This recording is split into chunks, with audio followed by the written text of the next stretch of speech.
Ikhwati fillah, ma'asyiral hadirin wal hadirat, rahimani Allah wa iyyakum. Mari sama-sama kita awali kajian kita dengan mengucapkan puji dan syukur kepada Allah Subhanahu wa taala. Syukur alhamdulillah pada malam hari ini kita kembali dimudahkan oleh Allah Subhanahu wa taala untuk melaksanakan kewajiban-kewajiban agama kita. Maghrib berjamaah sudah kita tunaikan, mudah-mudahan dicatat sebagai amal soleh, dan alhamdulillah kita diberikannya semangat untuk duduk sejenak di majelis ilmu. Mudah-mudahan kita senantiasa bersabar untuk duduk di majelis ilmu, karena sungguh tantangan berada di majelis ilmu itu sangatlah berat. Kalaulah bukan karena kesabaran yang diberikan oleh Allah Subhanahu wa taala, niscaya kita tidak akan betah untuk berlama-lama berada di majelis ilmu. Kita berharap mudah-mudahan majelis ilmu ini bisa menjadi wasilah untuk mengenal agama, menjadi wasilah untuk mengenal bagaimana cara kita mengisi kehidupan, sebagai wasilah untuk mengenal Allah. Karena tanpa syariat, tanpa ilmu, kita tidak akan bisa kenal dengan Allah Subhanahu wa taala. Tanpa ilmu kita tidak akan tahu bagaimana cara mengisi kehidupan. Mudah-mudahan kehidupan kita hari demi hari selalu menjadi lebih baik. Kita isi dengan hal-hal yang bermanfaat. Karena kalau waktu tidak kita isi dengan hal-hal yang bermanfaat, kita khawatir justru akan kita habiskan waktu kita untuk melakukan hal-hal yang mengandung dosa. Sama-sama kita juga harus bersalawat dan salam untuk Rasul kita yang mulia, Nabi Muhammad sallallahu alaihi wasallam. Allahumma salli ala Muhammad wa ala ali Muhammad. Mudah-mudahan kita semakin mencintainya, mudah-mudahan kita semakin merindukannya, karena beliau adalah orang yang sangat cinta dan sangat rindu kepada kita sebagai umatnya. Cinta Rasul, cinta kepada Rasul adalah cinta yang menyelamatkan, cinta yang membuat kita bisa selamat di hari mahsyar.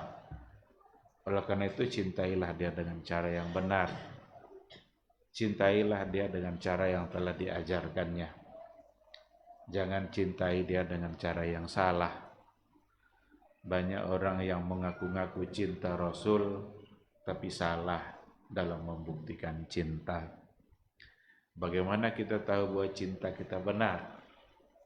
Apa ukurannya? Tentu ada standarnya.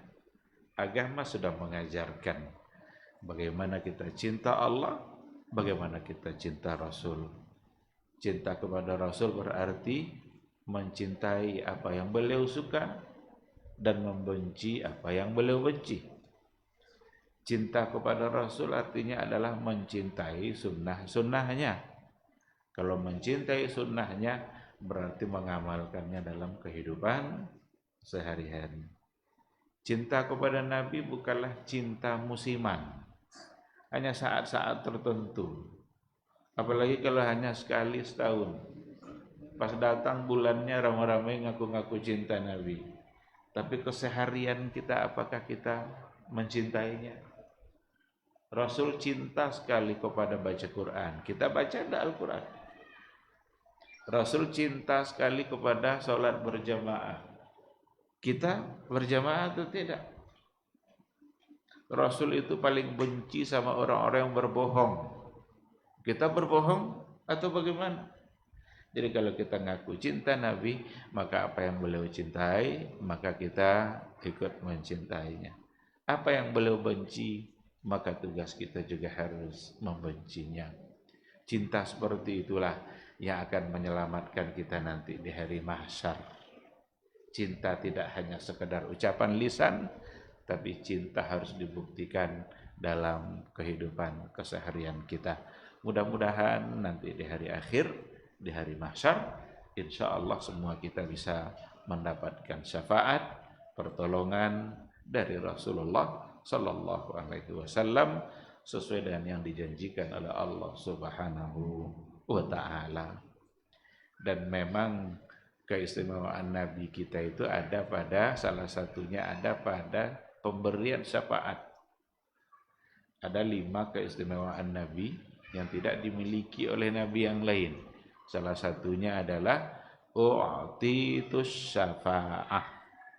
Saya diberikan kesempatan nanti untuk memberikan syafaat. Maka ketika umat datang kepada nabi-nabi yang lain, tidak ada satupun nabi yang berhak atau bisa memberikan itu, karena memang itu hanya keistimewaan yang dimiliki oleh Rasulullah Sallallahu Alaihi Wasallam. Sekali lagi mudah-mudahan semua kita bisa berbahagia di hari mahsyar, bisa selamat saat dihisab, dan bisa berakhir langkah kita di surganya Allah Subhanahu wa taala. Amin amin ya rabbal alamin. Ikhwati fillah, ma'asyiral hadirin wal hadirat, rahimani Allah wa iyyakum.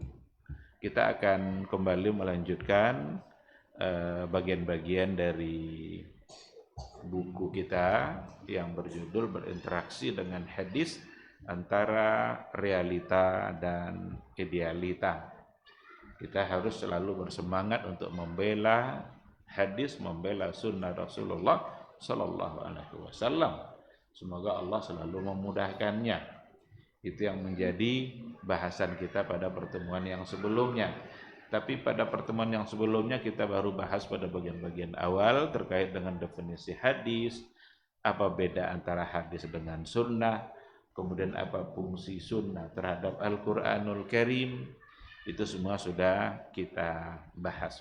Untuk malam hari ini kita akan masuk pada pembahasan yang berikutnya, metode ideal di dalam berinteraksi dan di dalam memahami hadis atau sunnah Rasulullah Sallallahu Alaihi Wasallam. Apa metode yang tepat? Para ulama punya jasa yang besar dalam persoalan ini, karena mereka memberikan rumusan kepada kita sekarang. Kalau seandainya kita mau mencoba memahami hadis, berinteraksi dengan hadis, apa yang harus kita lakukan? Yang harus kita lakukan itu berarti caranya atau metode. Ada metode ideal, ada metode yang salah. Kita jangan sampai salah dalam memahami hadis. Karena kalau metode kita salah, maka otomatis hasilnya juga akan salah. Dan berapa banyak penyimpangan-penyimpangan itu terjadi dikarenakan oleh kesalahan dalam metode, kesalahan dalam cara. Nah, itu ada pada bagian akhir. Pada bagian akhir dari buku ini menggambarkan berbagai penyimpangan yang terjadi pada aliran-aliran dan kelompok-kelompok yang ada di dunia Islam. Kesalahan mereka di dalam berinteraksi dan memahami hadis diawali oleh kesalahan metode. Nanti akan kita sampai pada kelompok-kelompok itu. Sekarang kita belum masuk ke situ, meskipun barangkali akan kita singgung-singgung sedikit sebagai contoh. Nah, para ulama hadis memberikan beberapa langkah untuk sebagai metode dalam memahami hadis. Jadi kalau kita mau mencoba berinteraksi memahami hadis, apa langkah-langkah yang harus kita lakukan? Nah, ini dia kajian kita pada malam hari ini sesuai dengan ketersediaan waktu kita, karena poinnya banyak sebenarnya, tetapi tidak mesti kita selesaikan pada malam hari ini. Yang pertama sekali yang harus dilakukan kalau kita ingin mencoba untuk memahami hadis Nabi adalah memastikan kualitas kesahihan sebuah hadis. Mencari tahu ini hadis ini sahih atau tidak. Ini hadis ini dapat dipegang enggak sebagai hujjah. Ini langkah yang pertama sekali. Jangan sampai nanti kita capek-capek untuk membahas sebuah hadis, diambil pelajaran-pelajaran yang ada di balik hadis itu, ternyata hadisnya palsu. Tak berguna. Dicobalah nanti diambil pelajarannya 1, 2, 3. Setelah itu bau tentu kesan hadis palsu. Kalau seandainya hadisnya sudah palsu, otomatis tak bisa dijadikan hujjah. Tidak boleh dipegang dalam beragama kalau seandainya hadisnya hadis palsu. Kalau dipegang juga berarti kita bersandar kepada dalil yang tidak boleh dipegang. Tentu tidak bisa. Basando ke tiana lama awak jatuh.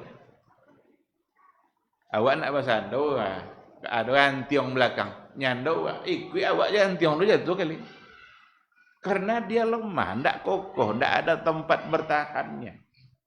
Nah, oleh karena itu langkah pertama yang harus dilakukan adalah memastikan kesahihan hadis. Kualitasnya seperti apa?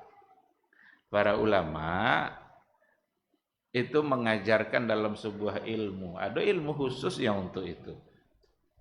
Bagaimana mereka mencoba untuk memastikan kualitas hadis. Tentu tidak kan sodorang lo dan bisa malah untuk mentasheh mentad'if itu tidak lo kojo sodorang lo.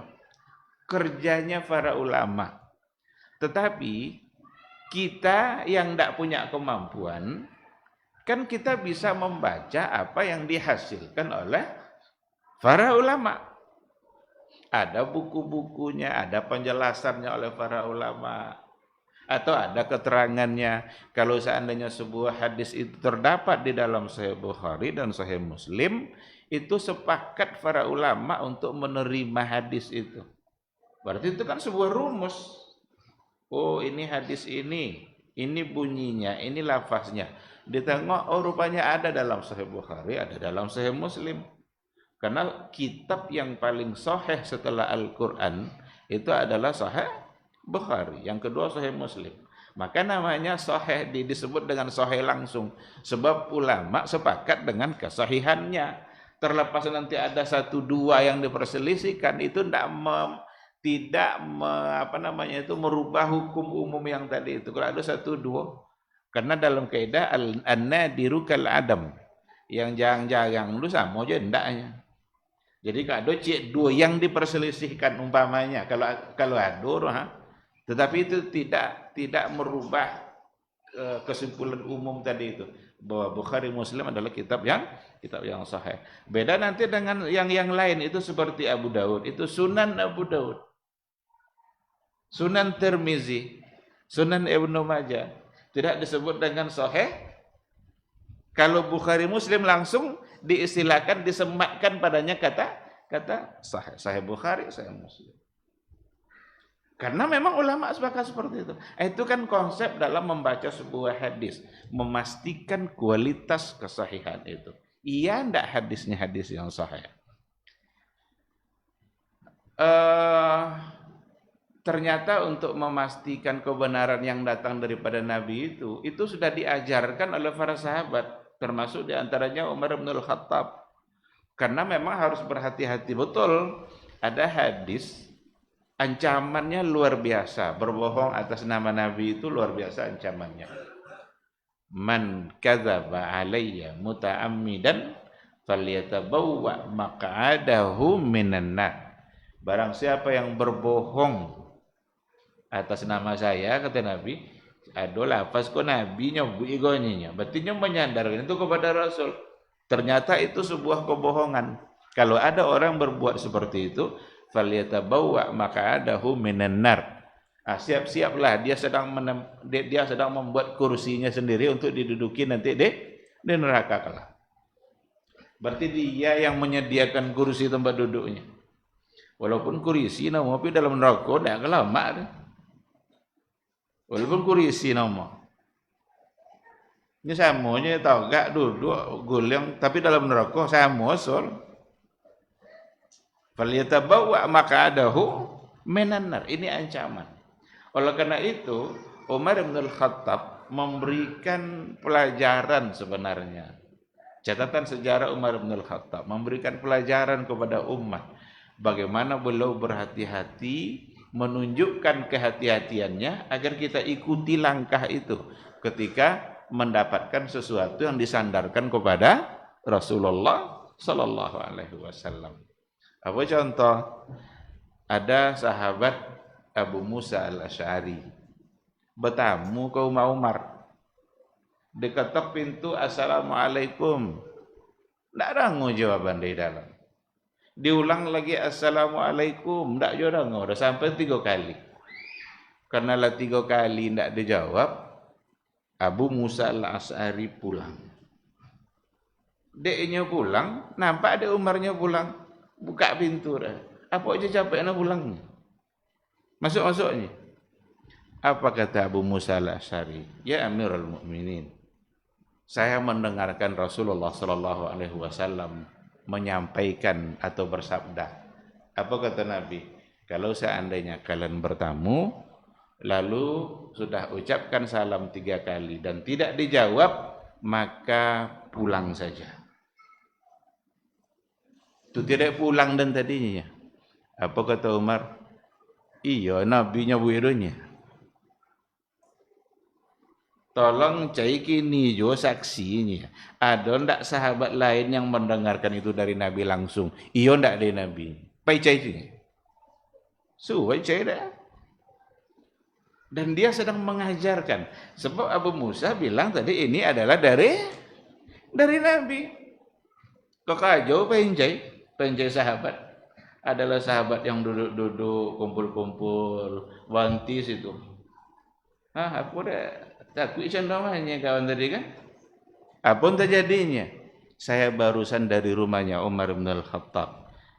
Saya bertamu ucapkan salam 3 kali, tapi karena jawaban tidak saya dengar, saya pulang dan saya sampaikan kalau itu adalah ucapan Rasulullah Sallallahu Alaihi Wasallam. Dia minta ada saksi dari sahabat yang lain yang mendengarkan langsung dari Nabi. Adakah di antara kalian yang mendengarkan langsung?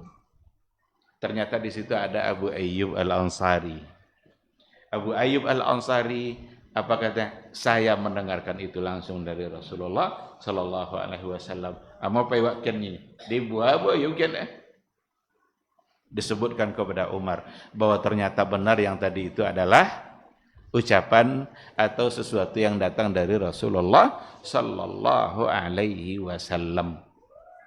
Apa yang dilakukan oleh Umar, sesungguhnya dia tidak sedang menuduh bahwa Abu Musa bukan orang yang terpercaya. Dia ingin mengajarkan bagaimana umat harus berhati-hati ketika ada sesuatu yang disandarkan kepada Rasulullah Sallallahu Alaihi Wasallam. Tak boleh cepet-cepet aja ada. Kau dah legodang surban kan macam-macam hadis yang disawi deh. Langsung jawab percaya. Kesan palsu sadoh. Langkah pertama adalah buktikan sahih atau tidak sahih. Berapa banyak hadis-hadis palsu itu menyebar dari dulu sampai sekarang. Ada hadis palsu kadang bunyi tentang minum kopi. Tentang minum kopi. Siapa yang minum kopi atau ada aroma kopi di mulutnya, dia dihukumkan sebagai orang yang bertasbih walaupun dia tidak bertasbih.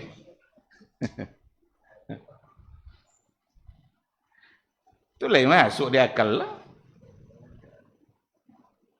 Nah, makanya langkah pertama oleh para ulama adalah memastikan itu satu keharusan.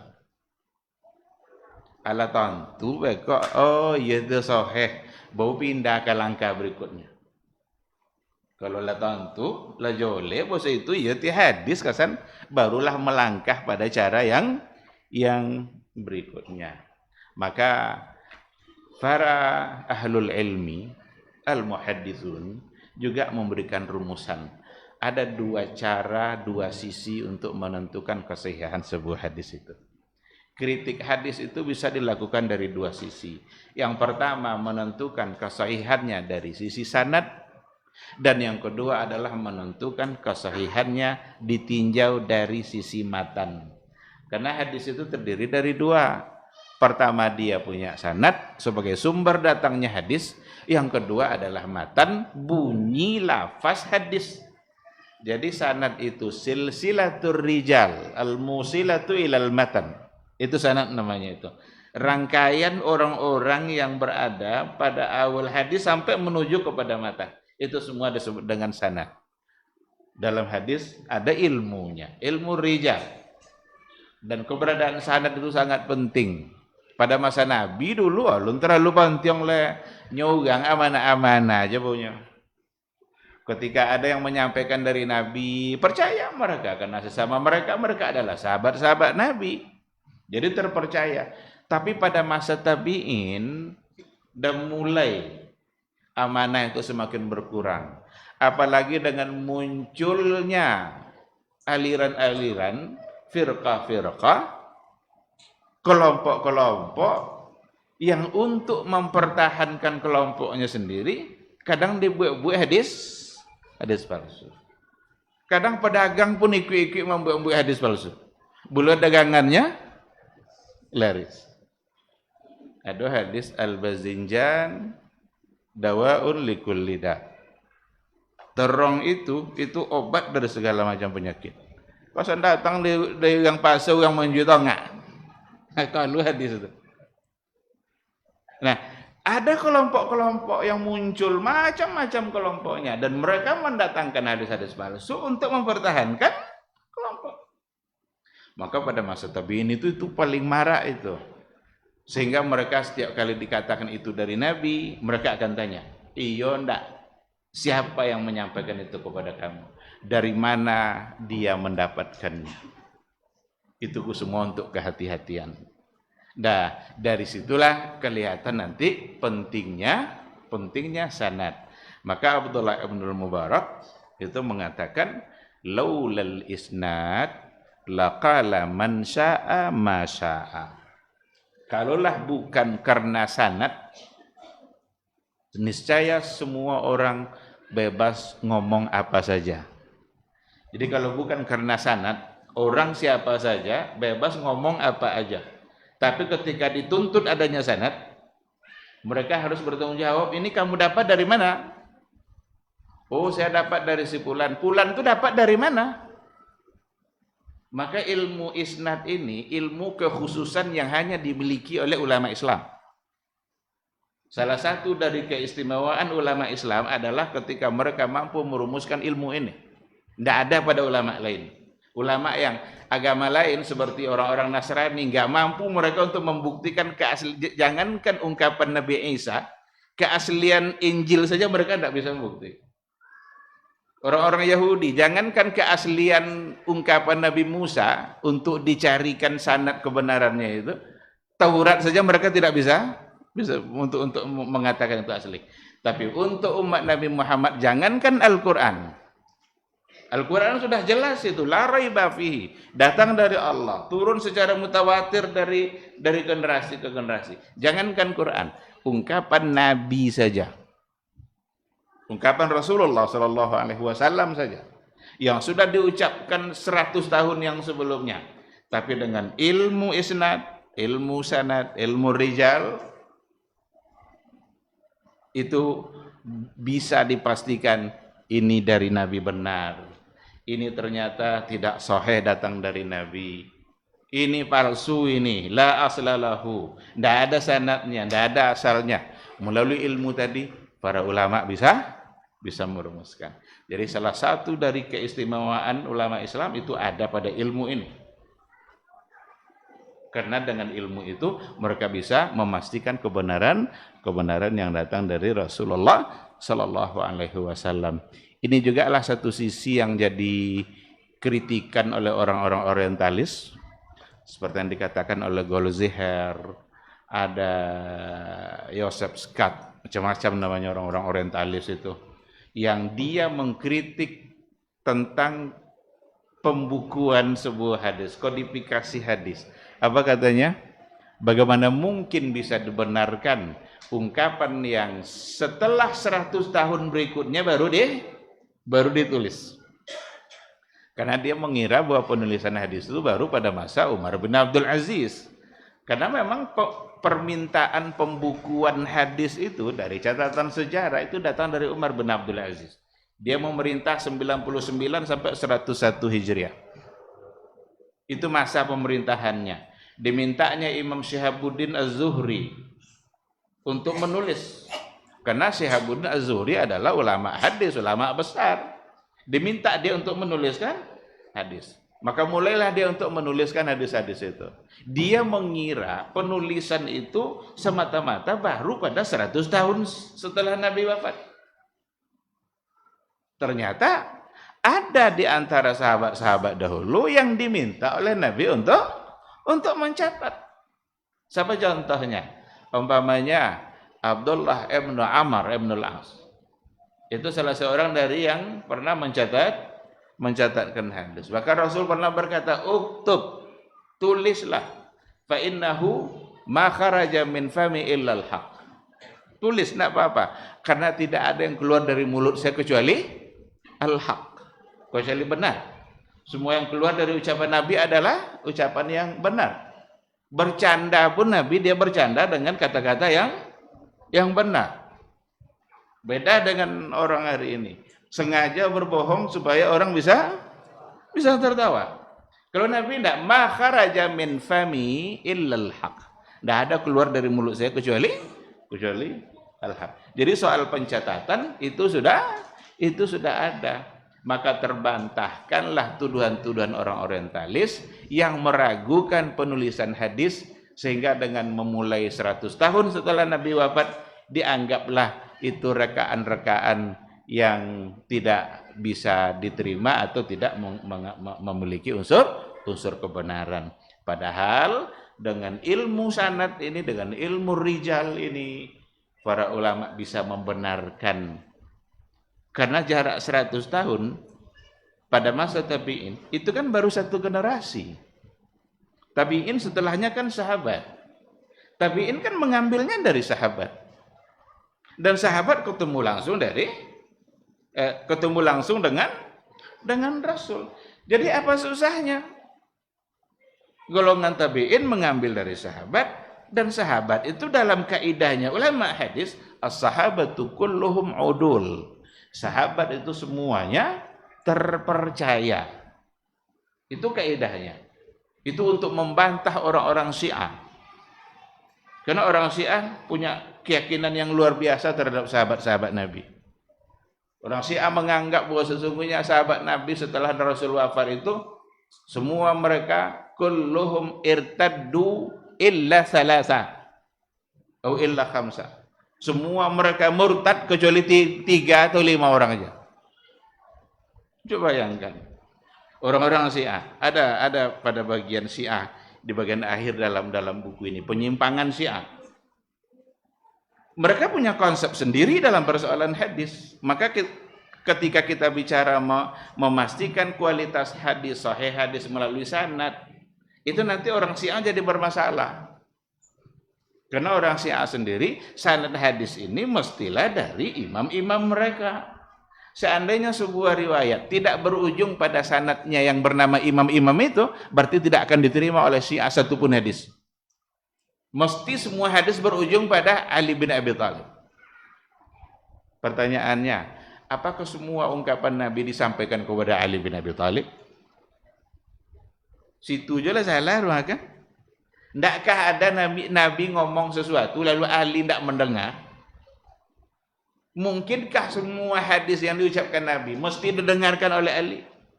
Itu saja sudah membuat keyakinan orang-orang Syiah menjadi salah. Oleh karena itu bagi mereka Sahih Bukhari, Sahih Muslim itu tidak ada arti.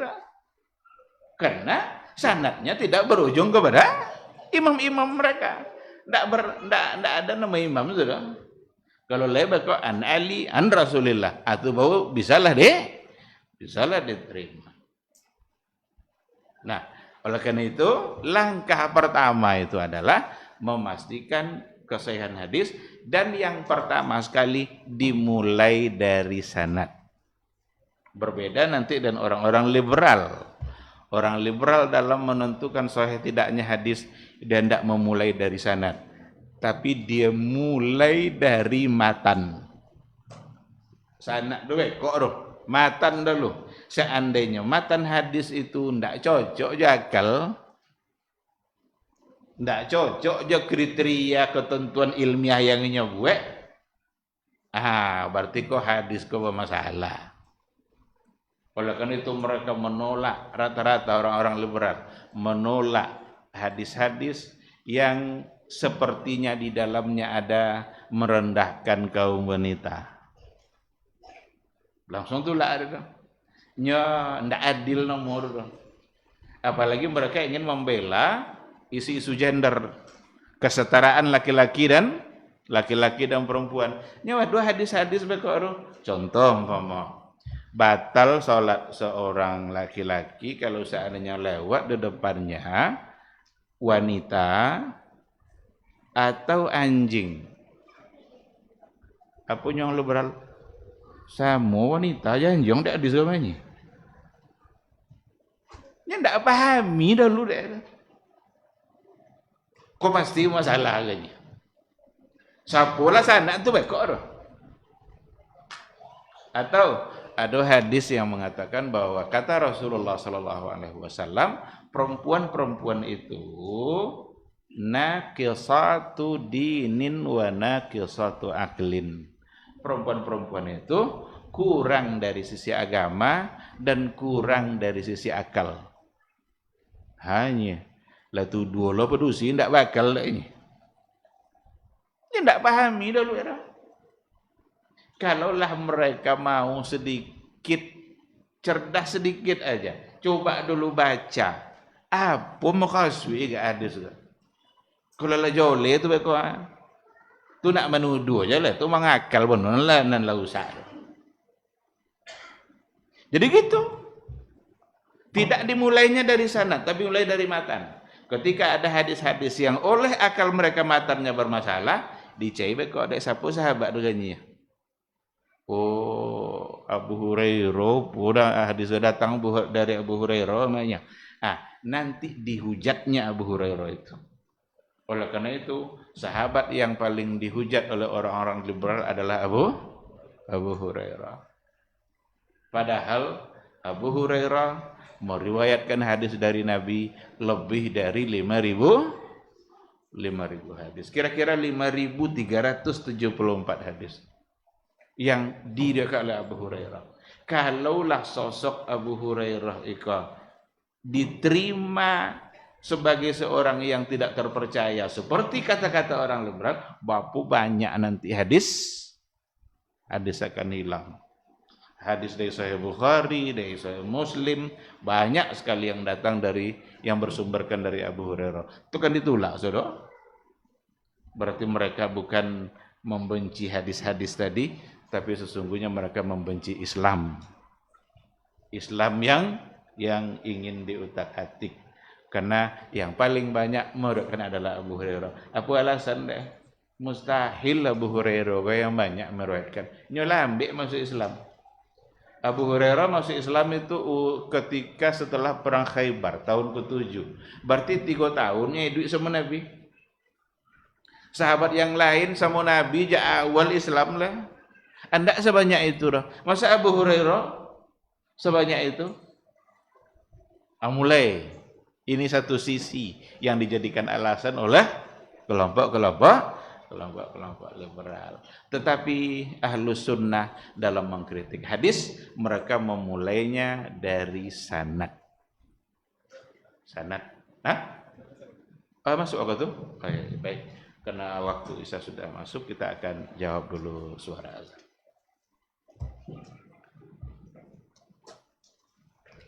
Allahu Akbar.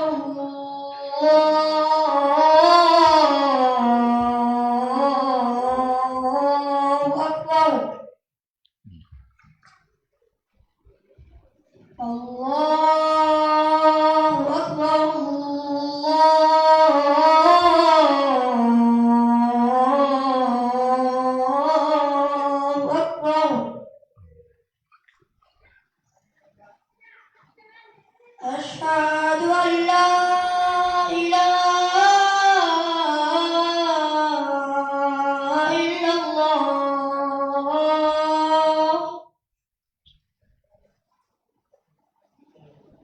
أشهد أن لا إله إلا الله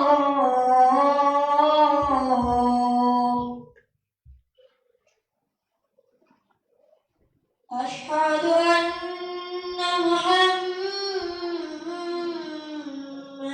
رسول الله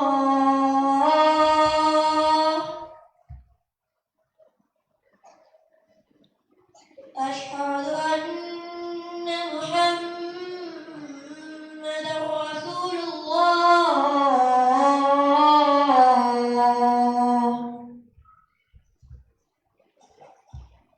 حي على الصلاة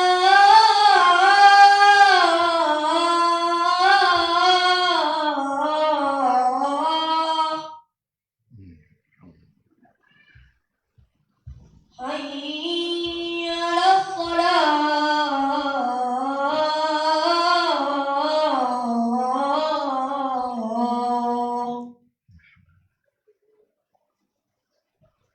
حي على الفلاح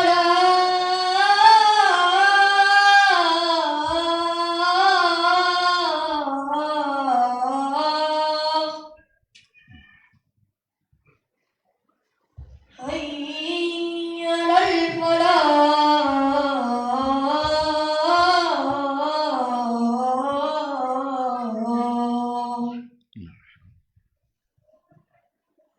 الله أكبر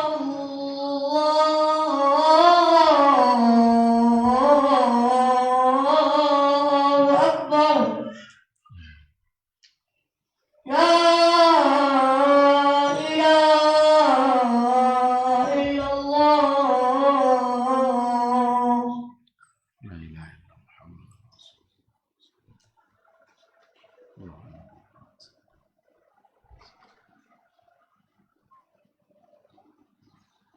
Bismillahirrahmanirrahim. Alhamdulillah. Wassalatu wassalamu ala Rasulillah wa ala alihi wa sahbihi wa mawala. Ikhwati fillah, ma'asyiral hadirin wal hadirat, rahimani Allah wa iyyakum. Coba kita lihat satu persatu tentang bagaimana menentukan kesahihan hadis itu melalui sanad, melalui orang-orang yang ada rantai, apa namanya itu, rangkaian orang-orang yang ada sampai pada ungkapan Nabi itu yang disebut dengan sanad. Umpamanya dari tabi'in, kemudian tabi'in mengambilnya dari sahabat, sahabat langsung mengambilnya dari Rasul, atau bisa sahabat mengambil dari sahabat yang lain. Karena bisa aja sahabat tidak dengar langsung dari Nabi, tapi dia mendengar dari sahabat yang lain. Kayak Umar tadi itu, dia tidak dengar langsung dari Nabi, tapi dia dapatkan dari sahabat. Orang-orang seperti itu namanya adalah sanad. Apa rumusannya oleh para ulama? Sebuah hadis yang sahih, sanadnya mesti tercakup padanya lima syarat. Yang pertama adalah al-adalah. Sanad itu harus bersifat adil. Adil itu dapat dipercaya. Kalau seandainya perawinya itu dapat dipercaya, berarti riwayatnya bisa diterima. Tapi kalau tidak dapat dipercaya, maka riwayatnya akan tertolak. Dapat dipercaya itu seperti beberapa hal. Dia tidak pernah tertuduh sebagai orang yang berbohong. Jadi kalau pernah sekali nampaknya berduto, langsung tidak temo riwayat. Bahkan dengan tingkat kedustaan yang bagi awak biasa-biasa saja.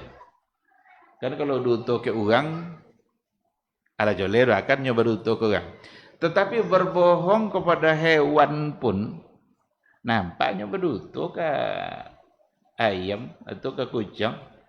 Bayi contoh di bayi bau, dia contoh bayi makanan kan. Datang kucing itu tangkuk ada makanan, tidak ada. Bruto tidak ada. Kan cenderung beli makanan, ada makanan, nyinya ayam juga ada makanan tu. Kasan tidak ada, bruto tidak ada. Itu tidak temu hadis lah tu. Jadi keidui awak zaman tu kan awak tidak seorang juga temu hadis lah.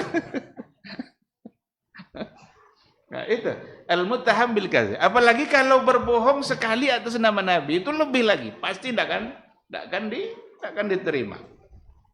Karena sekali berbohong, maka akan mudah untuk berbohong secara berulang-ulang. Kalau berani sekali itu kan 2 kali sonang. Maka kalau itu terjadi, berarti dia tidak lagi memiliki sifat al-adalah. Tidak ada adillah, berarti tidak siqah. Tidak dapat dipercaya, tentu riwayatnya tidak diterima. Ada juga yang dikatakan oleh para ulama, khiffatul akal. Khiffatul akal itu seperti akalnya lemah, tidak memiliki kecerdasan yang cukup untuk dipegang dalam sebuah periwayatan. Kalau itu yang ada kayak sifat-sifat seseorang itu, maka riwayatnya pasti tidak akan diterima. Ada beberapa contoh yang disebutkan sebagai orang yang contoh akal-akal kurang apa. Salah satu contoh di buku-buku lu ketikanya suka usil ke anak-anak kenek. Ya ada orang dia kalau toso je berbaje, solo menangi baje lompel. Sabar lo menangi. Ternyata itu sifat oleh ulama hadis itu tidak layak bagi seorang perawi hadis. Dia sukanya kok main-mainkan hadis dong. Kalau suka main anak-anak itu kan, aku senang je kok dia main hadis dong. Sehingga berpengaruh kepada periwayatan. Begitulah detailnya oleh para ulama itu ketentuan-ketentuan di dalam menerima sebuah hadis. Itu dianggap sebagai khiffatul akal. Ada contoh dalam sebuah buku juga yang saya dapatkan.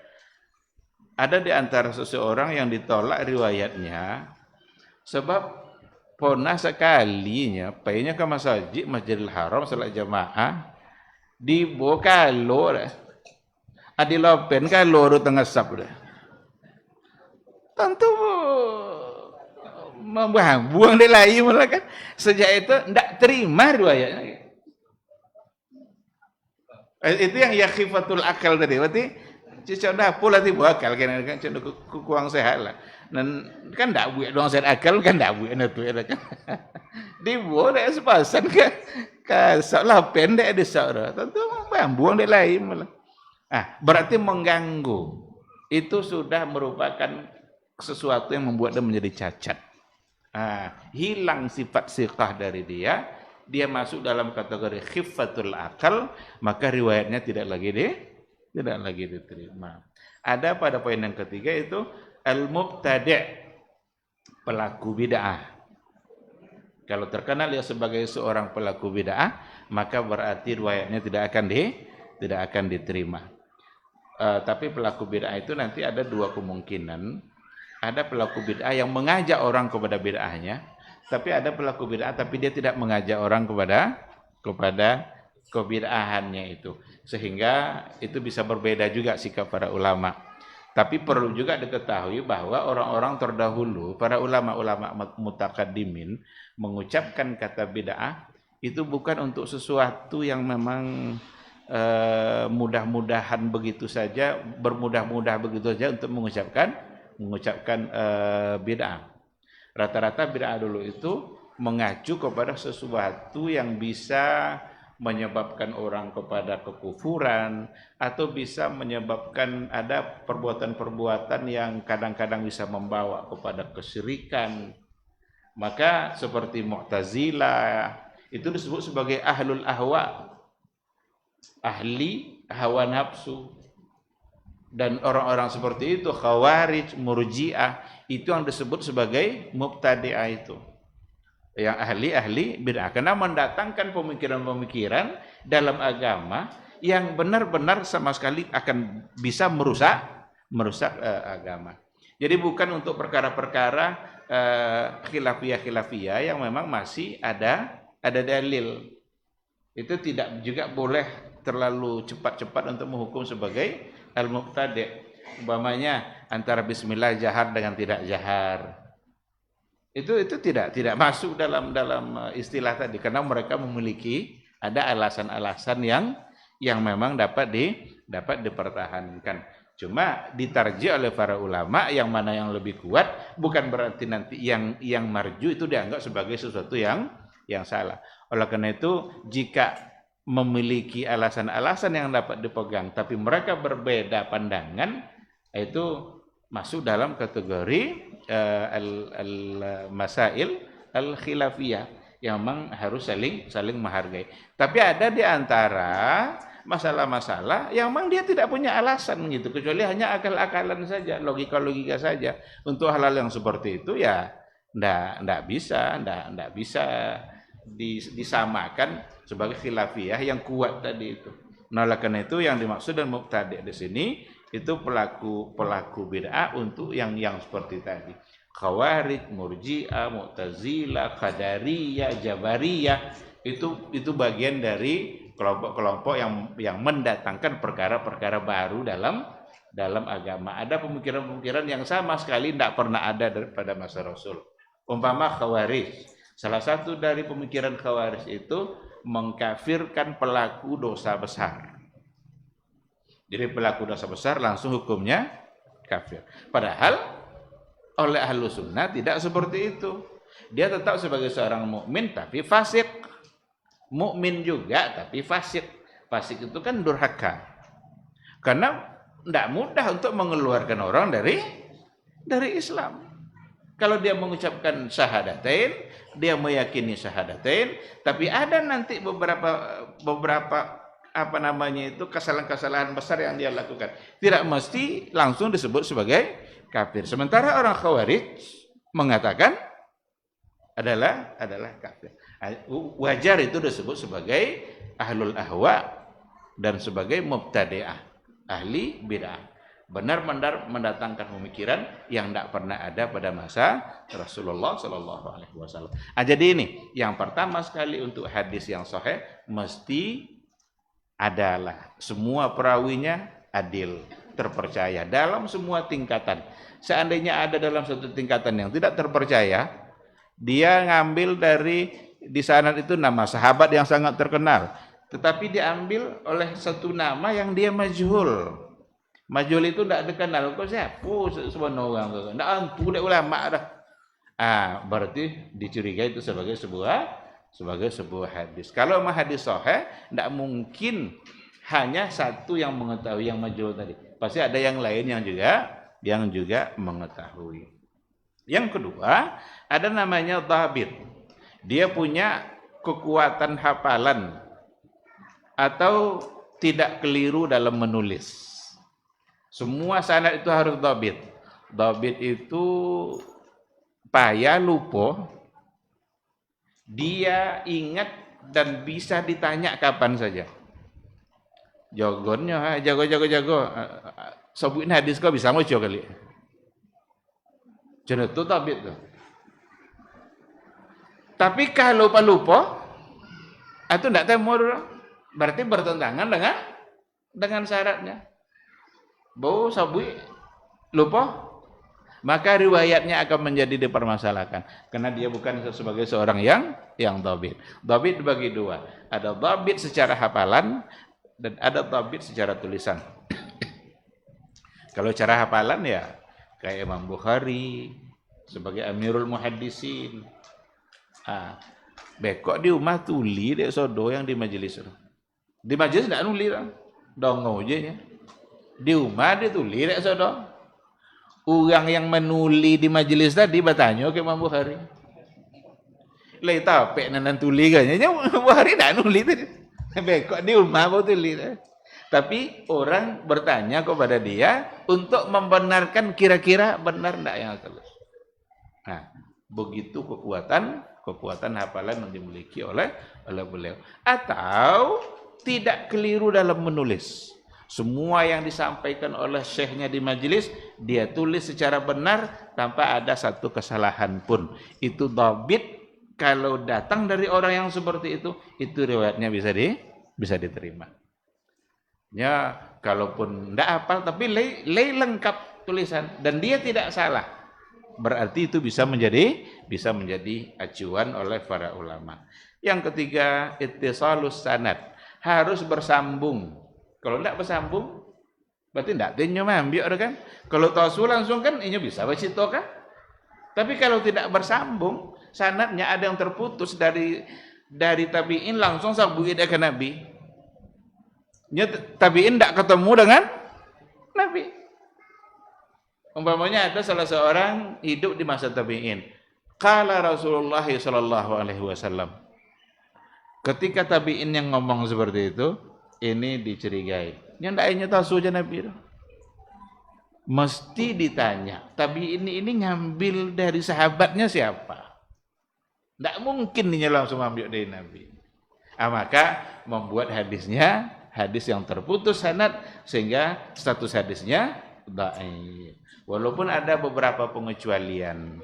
Ada di antara tabi'in yang paling top, yang paling terkenal, seandainya dia tidak menyebutkan nama sahabat, umpamanya Sa'id ibnul Musayyib, tidak menyebutkan nama sahabatnya, itu di antara para ulama memang bisa menerima, itu dikarenakan oleh status Sa'id itu sendiri yang memang sangat kredibel atau sangat siqah di dalam permasalahan hadis. Tapi kalau orang-orang lain itu pasti akan dipermasalahkan.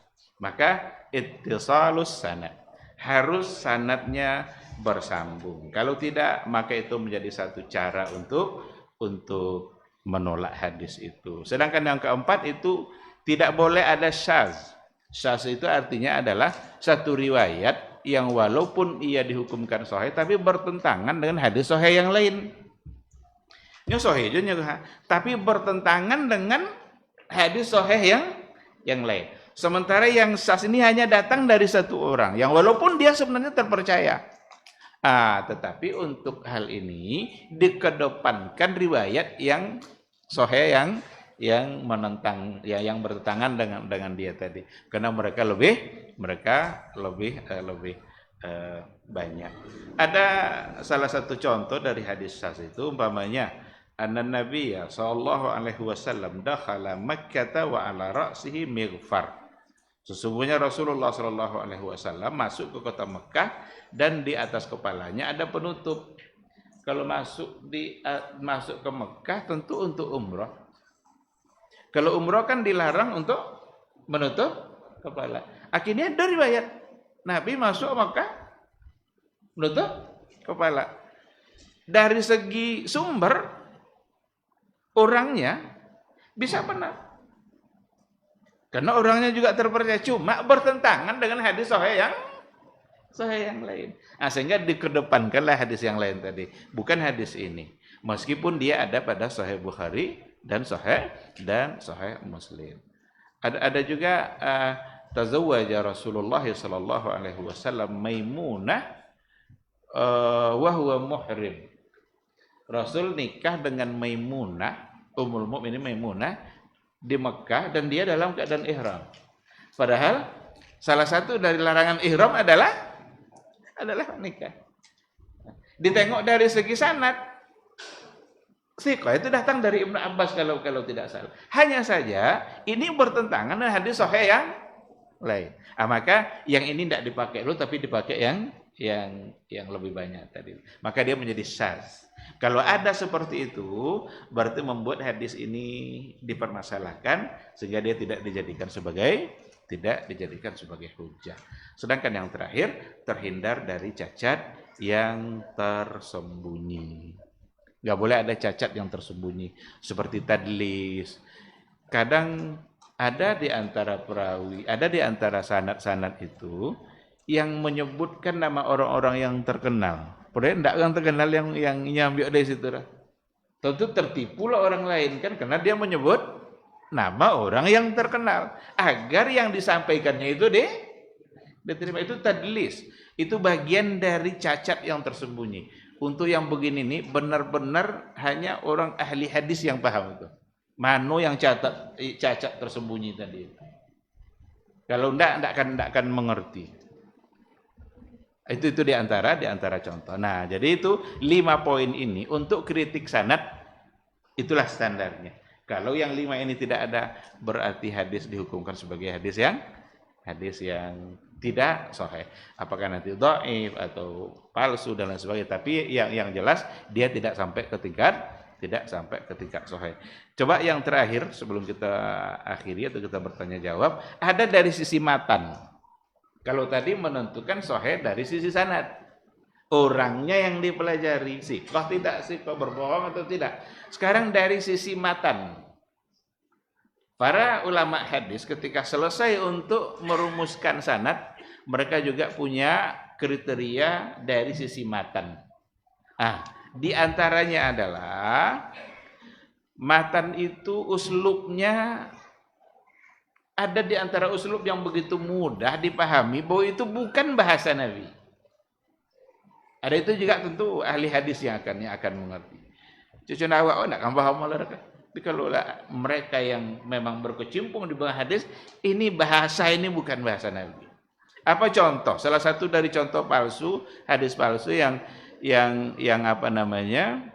Yang dianggap sebagai hadis. Ini arbaun la yasba' min arba'.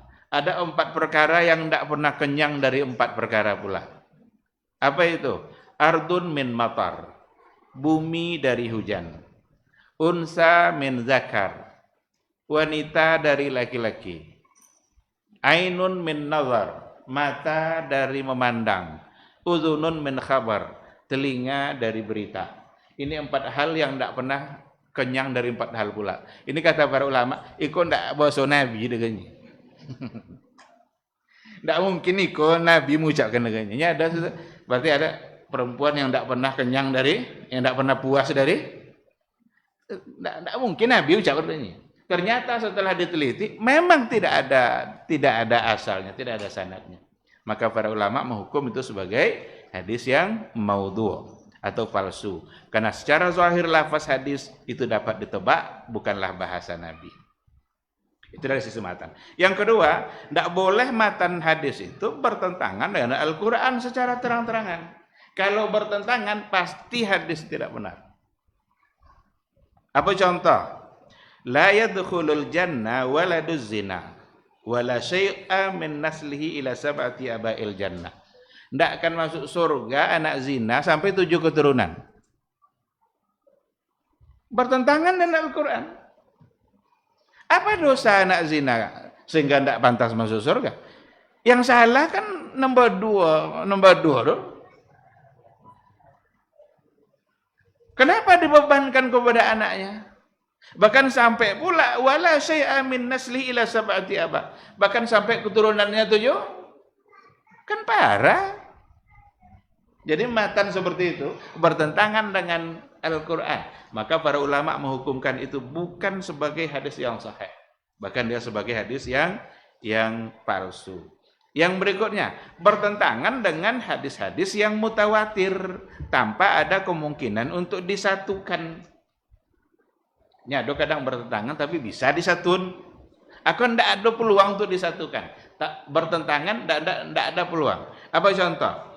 Idza huddistum anni bihadisin yuwafiqul haq fakhudhuhu bihi haddastu aw lam uhaddis. Apabila diceritakan kepadamu sebuah hadis yang cocok dengan nilai-nilai kebenaran, maka ambillah itu. Baik aku sampaikan ataupun saya tidak menyampaikannya. Kok membuat agama jadi kacau? Ya kalau ada ngomong sesuatu yang menyebut itu hadis sesuai kok dengan al-haq, dengan nilai-nilai kebenaran. Ambil itu. Dan sampean atau tidak ada sampean, acalah. Tapi ambil itu. Ini tidak bisa. Berarti kita sudah merubah standar kebenaran kita. Padahal untuk mengukur benar atau tidaknya itu harus ditengok, iya enggak Nabi menyampaikan. Sehingga dia hadis yang tadi itu dianggap sebagai hadis yang tidak sahih. Bertentangan dengan ijma', aku tentulah lajoler kan, bertentangan dengan akal sehat atau fakta kasat mata. Bertentangan dengan akal sehat. Apa contoh? Ada sebuah hadis palsu yang disampaikan oleh Ibnul Qayyim. Apa bunyinya? anna safinata Nuh alaihi salam tafa bil baiti wa sallat khalfal maqami rak'atain. Sesungguhnya kapal Nabi Nuh itu tawaf di Ka'bah, salat 2 rakaat sudah tuh. Jadi kapal Nabi Nuh dulu tawafnya di Ka'bah. Kapal tawaf di Ka'bah. Tuh sudah tuh salat 2 rakaat. Ini jelas-jelas sebagai sebuah hadis yang dihukumkan hadis yang palsu. Karena disampaikan juga oleh ahadul wadda'in. Salah satu dari orang yang suka membuat hadis palsu. Bertentangan dengan fakta ilmiah. Apa contoh? Ada sebuah riwayat yang mengatakan, artinya sesungguhnya bumi ini berada di atas batu besar.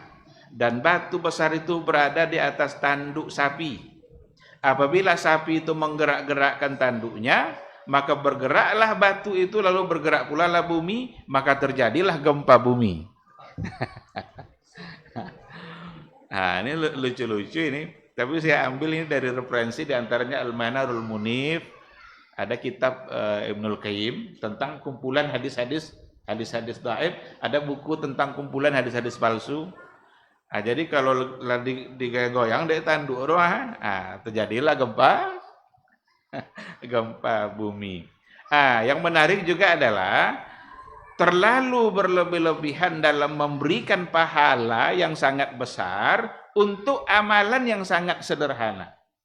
Kene no amalan ini pahala ndak kena godang dah. Contoh, man sallat duha kaza wa kaza rakaah u'tiya sawaba sab'ina nabiyan. Barang siapa yang salat duha sekian rakaat, maka diberikan ia pahala 70 nabi. Yang salat duhanya ala ampe 6 atau 8 rakaat lagi kira ada pahala 70 nabi. Ini oleh para ulama la joleru to gini. Joleru to.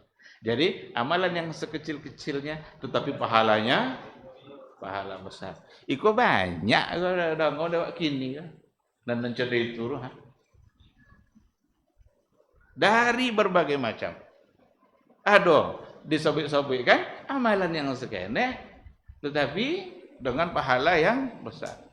Kadang hanya dengan berzikir, mengucapkan zikir begini-begini saja, tetapi nanti dia mendapatkan pahala yang sangat besar. Itu dijadikan sebagai salah satu ciri oleh para ulama.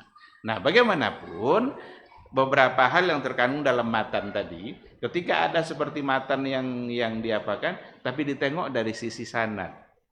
Kalau memang datang dari yang sahih, maka itu bisa diterima. Kalau dari silsilah sanad yang sahih, umpamanya kalimatani khafifatani fil lisan, tsaqilatani fil mizan, habibatani indar rahman.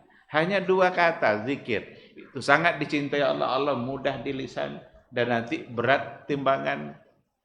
Subhanallah wa bihamdi subhanallah al-azim. Itu kan ingatnya kan, tetapi datang dari riwayat yang sahih. Maka kita mesti menerimanya karena itu disepakat atau disetujui oleh para ulama sebagai hadis yang sahih karena datang dari sanad-sanad yang terpercaya. Tapi kalau enggak, maka banyak hal-hal yang memang kita harus waspada. Jadi saya kira ini satu poin yang pertama ya, metode dalam memahami berinteraksi dengan hadis, memastikan kesahihan hadis. Saya ingin menegaskan untuk poin yang pertama ini memang betul-betul harus diperhatikan sebab banyak sekali simpang siur, banyak sekali di telinga kita diperdengarkan sesuatu yang ternyata dia tidak sahih. Dan salah satu dari penyebab penyimpangan yang terjadi pada aliran-aliran yang ada, itu salah satunya karena berpegang kepada hadis yang tidak sahih. Nanti kalau kita sampai pada bab-bab penyimpangan itu, umpamanya sufi, kelompok sufi, salah satu dari kesalahan mereka adalah berpegang kepada hadis yang tidak sahih. dan dijadikan sebagai hujah. Apa contoh? Tentang hadis Nur Muhammad. Tentang hadis Nur Muhammad. Bahwa Muhammad itu diciptakan dari cahaya. Yang pertama yang diciptakan oleh Allah adalah nurnya Muhammad. Itu berdasarkan kepada sebuah hadis yang disandarkan kepada Jabir. Tapi tidak jole yang ngambil dari Jabir itu siapa? Sehingga ahlul ilmi, al-muhaddisun menghukumi hadis itu sebagai hadis yang palsu. Bertentangan dengan Quran, bertentangan dengan hadis. Maka kalau diukur dari sisi sanad, tidak jole sanadlah. Diukur pula dari sisi matan, bertentangan dengan Quran. Karena Al-Quran mengatakan, Qul innama ana basyarun mislukum. Katakanlah, saya adalah manusia biasa sama seperti kalian, tapi saya diberikan wahyu. Berarti kalau mislukum sama Jawa, sama cara lahir dari seorang ayah ibu, nikah, kemudian hamil ibunya, kemudian melahirkan. Tapi kalau dari cahaya, maka berpegang kepada yang palsu seperti itu, maka menghasilkan pula kesimpulan yang salah. Ini contoh. Nanti kalau sudah sampai ke situ, kita akan ulang lagi contoh-contoh yang berkaitan dengan penyimpangan disebabkan oleh hadis palsu. Wallahu subhanahu wa ta'ala a'lam. Sekira kita cukupkan sampai di sini. Kalau ada pertanyaan, silakan.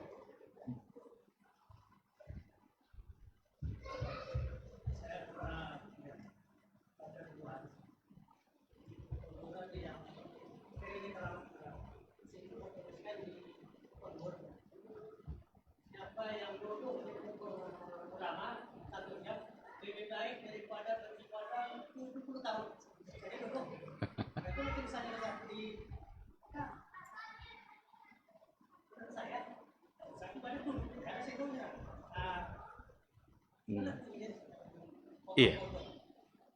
Itu dia buka situ rawahu. Nah. Kalau lah buat dia rawahu, memang adalah la jole lah tu. Lobby pada palsu lah.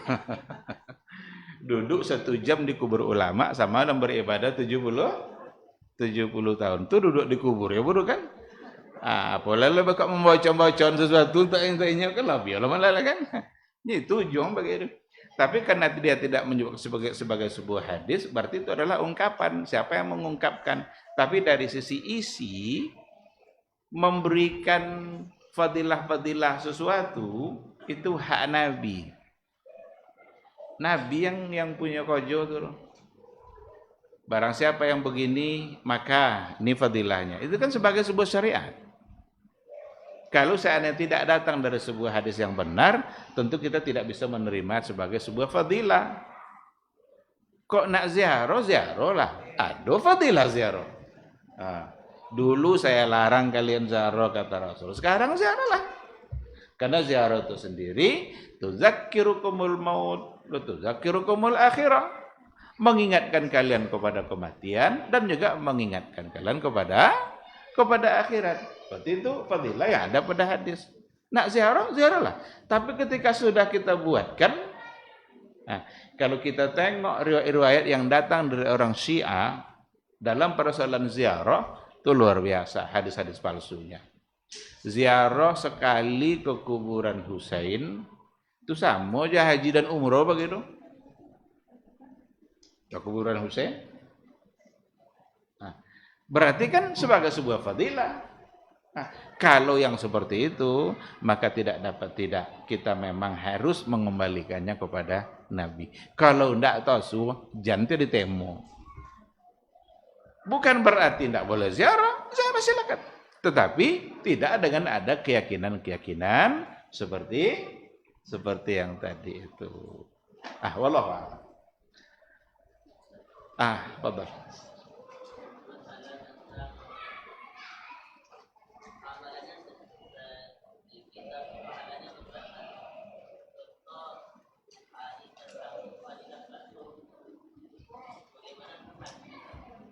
Fadilah salat suruh.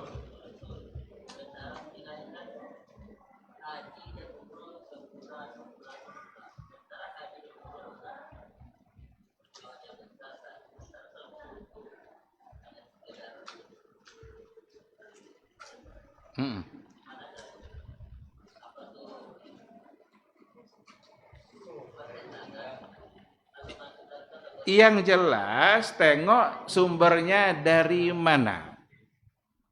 Karena ada nanti banyak riwayat yang hubungannya sama fadilah, tapi dapat dibenarkan karena memang sebagai hadis yang sahih. Contoh, ada orang miskin datang menemui Nabi. Cemburu dengan orang-orang kaya yang suka berinfak. Ya Rasulullah, uang kaya banyak balonnya. Setiap saatnya bisa berinfaknya banyak orang. Kami tidak ada, kan kami benda ya Rasulullah. Apa kata Rasul? Inginkah kalian saya tunjukkan satu amalan yang kalau kamu lakukan sama pahalanya dengan sedekah-sedekah orang kaya? Mau, kata mereka. Tunjukkanlah ya Rasulullah. Bala ya Rasulullah. Kalau begitu ucapkan subhanallah 33 kali setiap selesai salat, alhamdulillah 33 kali, Allahu akbar 33 kali. Senang kau jawab kan?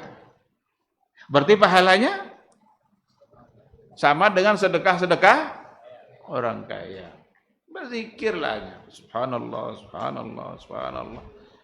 Sudah berzikir, tengok kiri kanan, uang kaya apa berzikirlah. Datang ke Nabi, ya Rasulullah, kalah juga kami punya uang kaya, kasih berzikir je. Apa kata Rasul? Zalika fadlullahi yu'tihi liman yasha. Itu karunia Allah yang Allah berikan kepada siapa yang Dia kehendaki. Tidak usah sibuk dengan amal orang lain, ibadah orang lain. Sibuklah kalian dengan amal kalian sendiri. Contoh sonang aja nyuruh zikir tadi. Tapi fadilahnya besar. Yang tadi itu dari segi riwayat memang ada sedikit yang diperselisihkan oleh para ulama seperti yang dijelaskan oleh Syekh Muhammad Nuh dalam kitab. Dia punya kitab kecil, tapi salah satu yang dia bahas adalah hadis itu. Ada ketidaksepakatan para ulama dengan kesahihannya, tapi banyak yang bisa menganggap itu sebagai hujah. Karena kalau tidak sampai ketika sahih ya bisa saja nanti di bawah itu hasan kan pun masih dapat dipegang. Tapi kalau palsu itu jolen enggak. Yang tadi enggak sampai ke tingkat palsu. Cuma ada sedikit yang diperselisihkan. Meskipun sebagian tetap menganggap sebagai hadis yang sahih. Cuma dari segi mudah jangan kecen sonang. Duduk sudah salat subuh, jangan pai dulu dari sampai salat kecuali sudah matahari terbit. Senang? Tak senang dulu. Bau bisa dek wak ya kalau ada kajian. Kalau ada kajian dek kajian jago, duduk enggak ada wak nak berzikir. Tapi yang Nabi bilang apa? Siapa yang salat subuh berjamaah lalu ia berada di tempatnya berzikir memuji Allah sampai nanti terbit matahari. Kalau dia nanti terbit matahari kerjakan salat dua rakaat, maka yang mendapatkan pahala haji umrah tamatan. Jadi jangan sangka sana. Coba tes subuh soal. Coba uji subuh soal. Sudah subuh salat jangan pai dulu kecuali setelah matahari terbit. Jadi sesuatu yang kadang-kadang menurut kita mudah tapi justru sulit. Tapi memang dari segi status kata yang di buku tadi itu ada yang sedikit mempersoalkan, cuma tidak sampai ke tingkat palsu atau dhaif yang tidak bisa dipegang. Tetap ada yang mempertahankan sebagai sebuah hujah dalam perkara ini. Wallahu subhanahu wa ta'ala a'lam.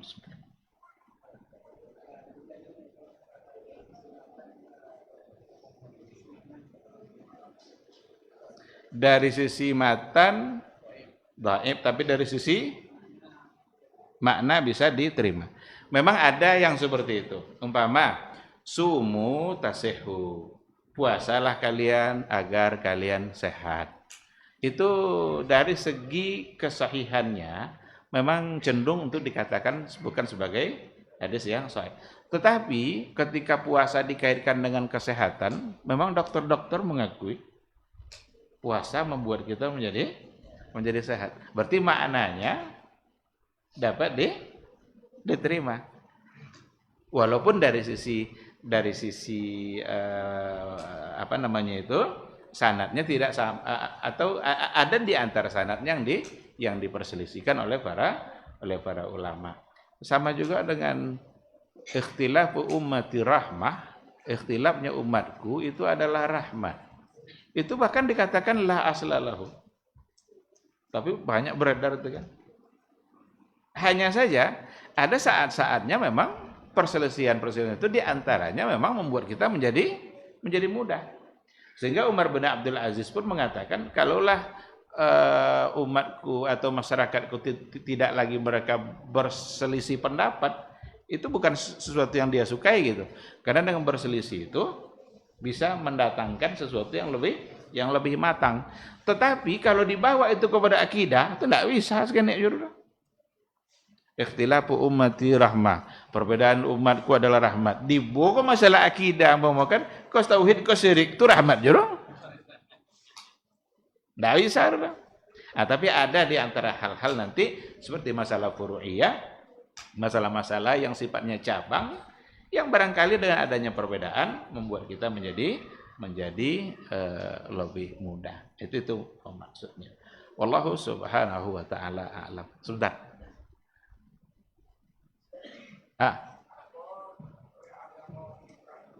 Apa?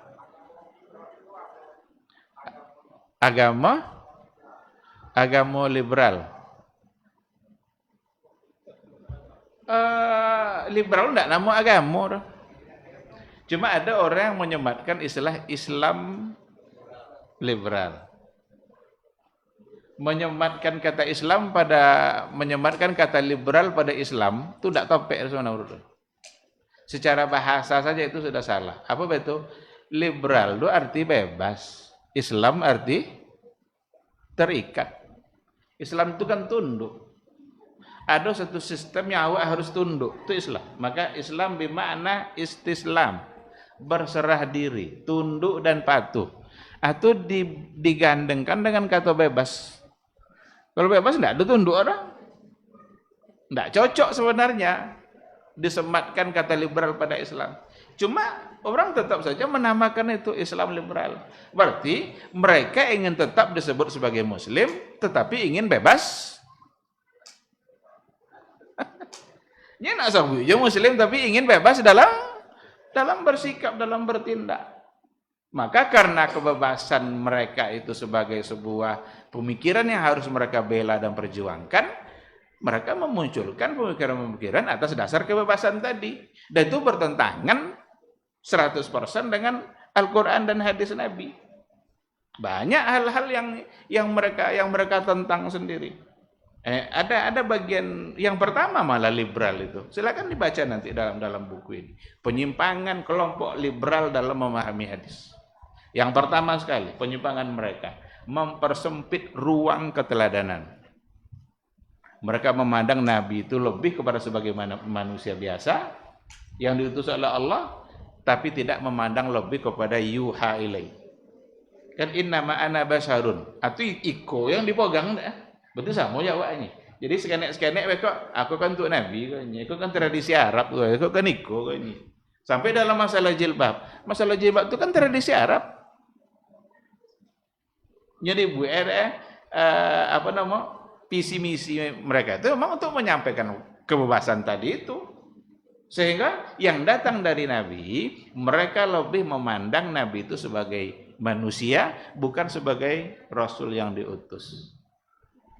Banyak sekali yang mereka tolak. Adab-adab dan etika-etika keseharian itu rata-rata menjadi bagian dari Nabi sebagai manusia biasa. Dianggapnya Nabi bukan sebagai seorang Rasul. Situ penyimpangan mereka. Sementara ulama-ulama Islam, ahlu sunnah itu memandang Nabi lebih sebagai kepada Rasul. Ada memang nanti sisi-sisi di mana Nabi sebagai manusia biasa, tetapi yang lebih banyak adalah sesuatu yang datang dari dia sebagai seorang Rasul. Maka kalau mau ditanya apa agamanya, ya tetap mereka ingin disebut sebagai Muslim. Maka disebut sebagai Islam liberal. Hanya saja mereka punya pemikiran-pemikiran dalam beragama karena mereka ingin bebas, ya mereka bebas juga melontarkan pemikiran. Inna dina indallahil Islam.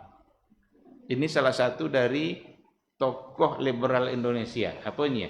Islam yang ada dalam ayat ini bukanlah Islam sebagai sebuah agama. Tapi Islam di sini adalah berserah diri kepada satu aturan, kepada kitab suci. Ketika ada agama yang memiliki kitab suci dan dia taat sama kitab sucinya itu, berarti sudah bayangkan, itu bisa temu tuh. Sehingga dari situ mereka mengatakan semua agama menjadi benar, nyaduk kitab suci. Berarti mereka tunduk pada kitab suci itu. Kalau dalam tafsirnya ulama Islam apa? Ahlussunnah apa? Inna dina indallahil Islam. Apa Islam tuh? Agama yang dibawa Nabi. Agama yang dibawa oleh Nabi Muhammad sallallahu alaihi wasallam. Bahkan seandainya Nabi Musa pun hidup zaman sekarang, dia akan ikut Nabi Muhammad. Nabi Musa, kalau hidupnya kini hanya Nabi Muhammad, dia akan ikut syariatnya yang saya bawa. Nanti di akhir zaman, Isa akan turun. Agama apa kan disampaikan dari Isa? Yang dibawa oleh Nabi Muhammad sallallahu alaihi wasallam. Nah, jadi al-Islam di situ adalah sebuah agama yang jelas, yang pasti, yang dibawa oleh Rasulullah SAW. Bukan sekadar berserah diri kepada semua kitab suci yang ada. Sehingga dengan ayat itu membenarkan semua agama. Ini salah satu dari pikrahnya orang liberal, kita mesti meyakini semua agama sama dan benar. Orang Yahudi je ndak mau sama jawab. Tahu lah nak sama je nya. Orang Yahudi saja mesti dia meyakini bahwa dia yang paling benar. Atau tiba awak kini yang Islam ke sok-sok toleran lah. Dibawa awak untuk sama je awaknya. Kok iyo sama seminggu Yahudi seminggu Nasrani seminggu Islam mau macam tu. Kalau iyo sama. Kalau ndak bisa macam itu berarti kita tidak sama. Oleh karena itu kita sebagai umat Islam mesti meyakini bahwa yang benar itu Islam. Dan ini bukan ujaran kebencian. Wajib kita yakini. Kalau tidak yakin dengan kokoh, rusak Islam kita. Kita wajib menghukumkan kufur orang kafir. Ya tidak boleh nyebut kata kafir gini lah. Iko aja bisa salah gua. Dan dia nyampein gua. Tidak boleh lah. Dianggap itu kata yang menghina. Nyalakum lakum dinukum walidin, kalau dia baik kebebasan malakum dinukum walidin. Ada seseorang yang membuat alasan lesehnya. Kan lakum dinukum walidin kan? Allah sudah berikan kebebasan, pilihlah agama yang mana kalian mau. Jadi tidak boleh sampai kafir lah. Apanya syekh tadi? Ayat tadi di surat apa? Diam dulunya. Di Al-Kafirun nya kan? Aduh itu kafir. Nya mau surat 2 lah. Al-Kafirun. Nah, ini bukan ujaran kebencian sama sekali. Karena kita tidak membenci mereka. Tidak boleh kita mengatakan bahwa mereka benar di sisi Allah. Rusak iman kita. Mereka salah. Tapi ketika mereka memilih itu, kita hargai. La ikraha fiddin. Itu bisa aja itunya. Tapi kalau diajaklah untuk meyakininya, topik juga, ini merusak iman kita. Bahkan salah satu yang membatalkan iman kita adalah tidak mau mengatakan kafir bagi mereka yang kafir. Coba yang bisa merusak iman. Nila jolir makul ya ayyuhal kafirun. Ya itulah kum dinukum waliyadin ujung. Tapi awal adalah dangkal sekali analisa orang-orang liberal itu. Ketika mereka menentang apa yang ada pada Al-Quran atau apa yang ada pada hadis. Awalnya saja qul ya ayyuhal kafirun. Ada la ikraha fiddin. Iya, betul. Tidak boleh memaksa. Kita tidak boleh memaksa mereka masuk Islam. Kalau itu pilihan mereka, kita hormati, biarlah mereka seperti itu, tapi kita wajib meyakini bahwa mereka salah. Yang benar adalah Islam. Inna dina indallahi al-Islam. Wallahu a'lam.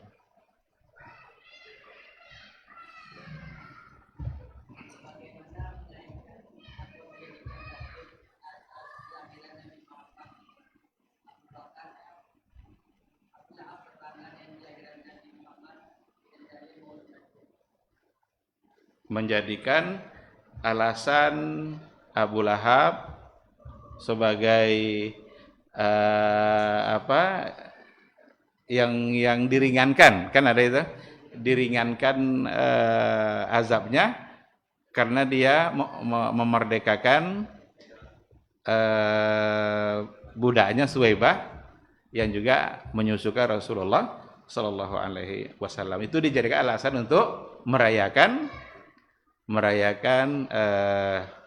Maulid Nabi. Ada juga alasan lain itu untuk perayaan Maulid Nabi itu ketika Nabi berpuasa hari Senin, zaka yaumun ulidtu fi, itu adalah hari di mana saya dilahirkan. Jadi dia ingin berpuasa. Maka kalau ingin merayakan kelahiran Nabi, rayakan sesuai dengan Nabi. Puasa setiap Senin. Maka yang dirayakan Nabi itu adalah harinya, bukan tanggal. Karena tanggal kelahiran Nabi tidak disepakati oleh para ulama. Gimana ceritanya untuk merayakan sesuatu yang tidak disepakati? Kok nak dibuat joha, rayakan hari. Dengan cara apa? Puasa setiap Senin. Rayakanlah. Ini lebar buat itu. Jadi yang suwa dari Nabi tidak babu, ada yang tidak bersuwa. Itu masalah gini. Ada aku menjadikan yang tadi itu sebuah riwayat yang dari segi isi pun banyak yang mempersoalkan. Pertama, kapan Suwaibah itu dimerdekakan oleh Rasulullah Shallallahu Alaihi Wasallam?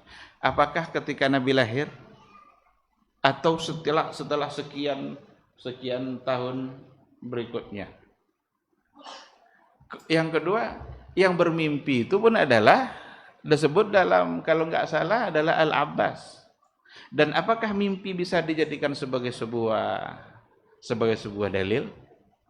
Nah, satu-satunya yang menjadikan mimpi sebagai dalil Sufi.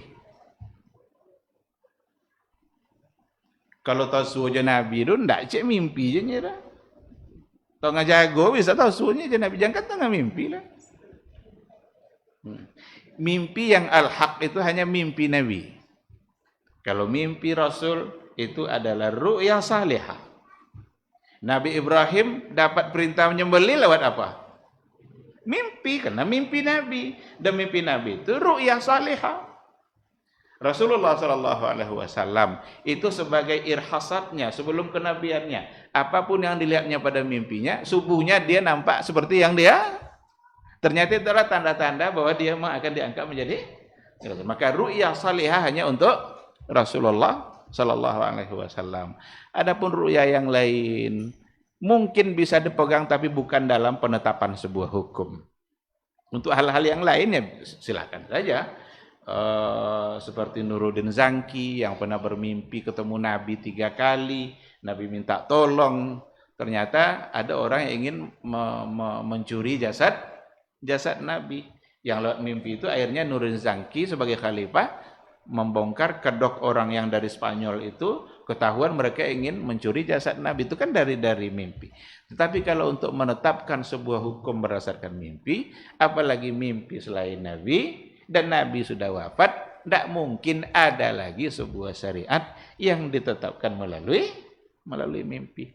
Jadi dipersoalkan memang apa yang menjadi alasan itu dengan masalah-masalah yang seperti tadi. Wallahu subhanahu wa ta'ala a'lam. Jadi kalau ingin dirayakan juga sesuai dengan yang dilakukan Nabi, dengan cara puasa Senin, puasa setiap hari Senin. Bagaimana kalau puasa di hari kelahiran Nabi, di tanggal kelahiran Nabi? Dipuasakan. Dah ada syariat dulu. Jangan dikira itu sebagai sebuah ibadah. Jangan-jangan dengan ibadah itu kita justru bersalah. Karena membuat-buat satu ibadah yang tidak diajarkan oleh Nabi. Sekarang, kenapa kita puasa 10 Muharram? Karena ada hadis.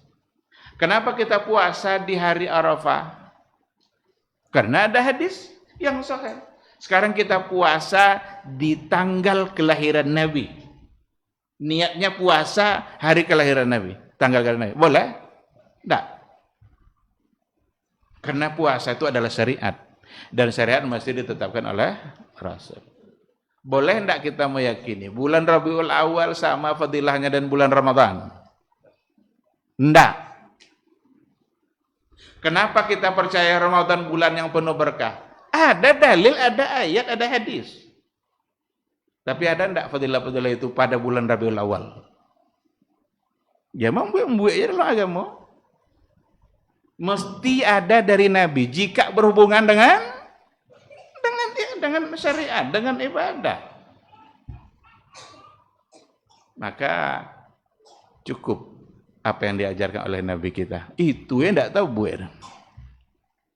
Kalau lah usahakan yang diajarin Nabi itu sesuatu, tidak tahu kajon. Yang kamu mau buat yang bau lah. Nan disuwar inyor Tapi kadang-kadang kita cenderung apa yang suwar hendak apa buat. Nan tidak basuwar. Itu nambah buat. Kalau ditogan, orang mana agan cakap kena tu dua. Kau yang lah sasek kayaknya. Sangka wak sasek. Padahal dalam agama ada tawasau bil haq wa tawasau bis sabar.